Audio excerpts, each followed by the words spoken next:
Welcome to the online learning series, A Caregiver's Guide to Managing Challenging Dementia Behavior. This series of classes is designed for you, the person taking care of a family member or friend who's been diagnosed with some form of dementia.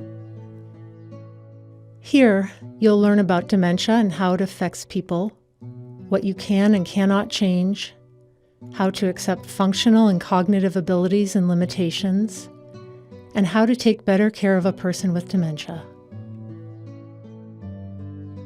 The series is comprised of 3 classes: Understanding Dementia, Understanding and Communicating with Someone with Dementia, and Understanding and Modifying Problem Behavior. These classes build upon each other, so we recommend that you work through them in order. However, you're also welcome to dive into the subjects that you find most interesting and pertinent to your situation. In this first class, you'll learn about the different causes of dementia and how they affect the person you care for.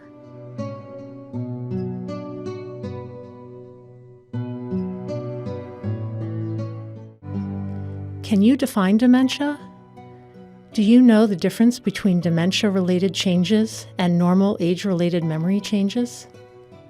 Did you know that there are conditions which may create symptoms that imitate dementia? And do you know why it's very important to obtain a diagnosis? If you answered no, or I'm not sure, to any of these questions, then this class is for you. So let's get started. Dementia is not a disease.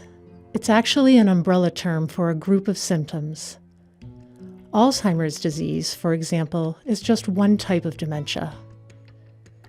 Dementia is defined as difficulties with memory, language, problem solving, and other cognitive skills that affect a person's ability to perform everyday activities.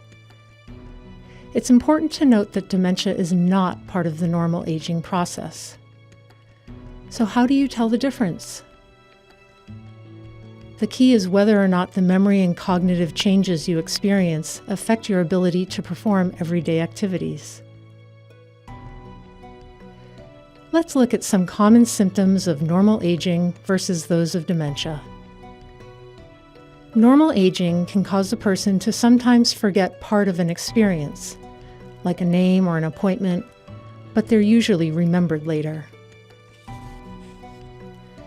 When a person with dementia experiences memory loss, they begin to forget recently learned information. Then they forget more and forget more often, and later are unable to recall that information. Stress, fatigue, and aging can cause a normal person to occasionally forget the day of the week or where they were going. But people with dementia can become increasingly confused, getting lost in their own neighborhood, or forgetting the current day or time, for example. As people age, they may have personality changes that are due to identifiable causes, such as pain. Occasionally feeling sad or moody is also normal. The personalities of people with dementia can change dramatically, without a clear cause. They may become extremely confused, suspicious, fearful, or dependent on a family member. Someone with dementia may show rapid mood swings, from calm to tears to anger, for no apparent reason. Their behavior may seem very different than what was normal for them. Normal aging can cause you to occasionally forget why you came into a room or what you were planning to say. However, you're usually able to complete a task and follow written or spoken directions. People with dementia, on the other hand, often find it hard to plan or perform everyday tasks. They may lose track of the steps involved in preparing a meal, placing a telephone call, or playing a game, for example. And they also may be increasingly unable to follow written or spoken directions. Therefore, a very important first step is early diagnosis of diseases that cause dementia. Though not everyone benefits from treatments, An early diagnosis allows you to understand and access existing treatments and support services. And it can also give you a better understanding of what to expect in the future. Everyone forgets a name or occasionally misplaces their keys. But if you notice several of these symptoms happening often, we recommend consulting a doctor and getting an evaluation.